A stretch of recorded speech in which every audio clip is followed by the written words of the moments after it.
All right, what's going on, guys? Welcome back to the channel. If you're looking up this video or searching on YouTube here, you probably came across my video looking for ways to potentially optimize your battery usage here on your Humminbird Helix, particular ICE units, I guess, here when you have whether it's a lead acid or a lithium battery, you're probably looking at ways to optimize the battery usage on here. Seen some information on it, but I figured to give a video out kind of walking through some of the options I do. So I picked up this is the Helix 7 Gen 4 ICE pack series here with the deucer, and then it's got the Norsk lithium 15 amp hour battery that comes with the kit. So very big capacity battery for this unit. However, I'm finding that just, factory defaults right off the bat, you can see I'm at 91 now, but it'll burn up a battery still pretty quick, even with the bigger capacity battery that this package comes with. So I'm just looking at a few options here to help potentially get some more battery life out of your unit here.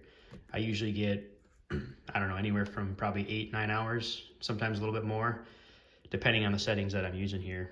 But that's pretty average if you're trying to optimize the usage with these settings. So real quick, if you toggle on the power button here, you can see you have the option to turn your sonar on or off.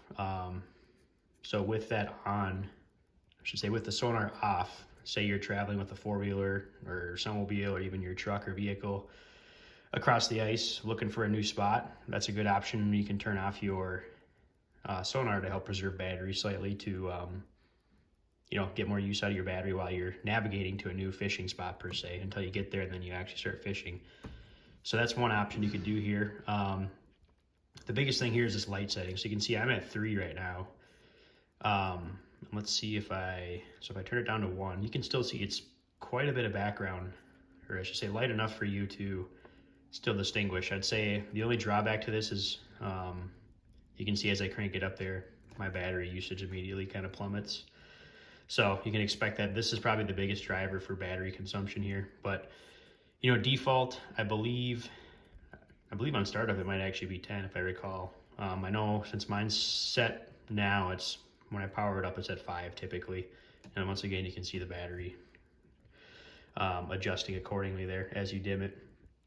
But like I said, if I'm in a hard house, in a portable, typically running 2, 3, sometimes at night I'll even drop it down to 1. Just really runs that length of your battery longer. So this is hard to do, I should say, if you're say if you're hole hopping outside, you kind of got to have it up a little bit higher. I'm usually around 4 or 5, and if you get a really sunny day with glare, that kind of stuff, you might even have to crank it up more.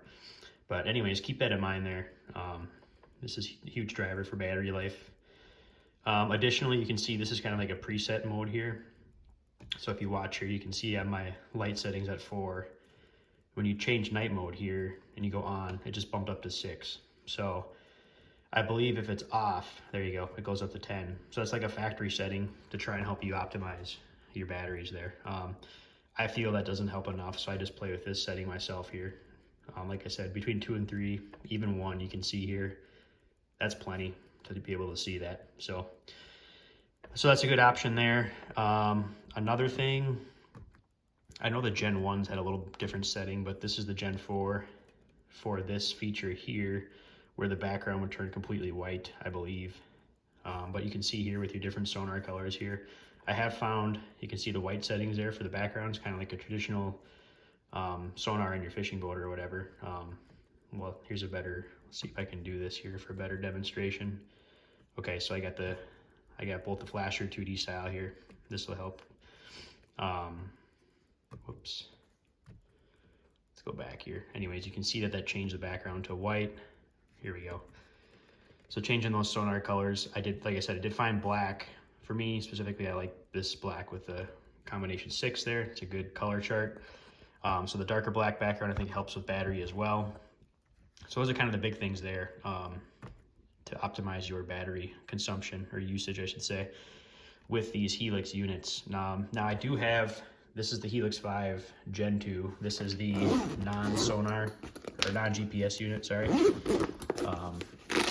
So you can see Helix 5, this is the Gen 2 non-GPS actually. And so I did when I bought this unit, I had another Helix 5 Gen 2 with the GPS feature. And I can definitely tell you between those two units with the same battery setup here, the GPS unit does draw a significant amount more battery, to be expected because it's constantly pinging your location. So one question for you guys, if you happen to know, drop a comment below if there's any way on these units, whether it's a Helix 5, 7, 9, etc., even the various generations from Gen 1 all the way up to the Gen 4 units now, if there's a way to toggle that GPS position on and off. If there is, I haven't been able to find in the settings, but if that's an option on these units, I think that would dramatically increase the battery life on these things. So drop a comment below if you happen to find a way. So far what I'm thinking, just reading through the Humminbird user manual, user settings online in the forums, I can't find anything that would allow you to do that right now. So if you found a way or a hack to do it, let us all know. Drop a comment below if you're able to find that. So I think that'd be one more parameter, one more setting on these units that you could do in order to optimize that battery usage. So anyways, hope these tips help. Just kind of simple fixes here for the background, the light intensity, as well as the black background setting. I think that's a common thing that people know. Like I said, you can turn off the sonar if need be, if you're going back and forth between places. That might help get you some extra battery life on these too, if you're not using sonar at a current time or a particular time. And then if any of you happen to know how to fix this GPS or disable GPS, I should say, on these units, I think that would greatly extend the life. But anyways, thanks for watching, guys. Hope this helps.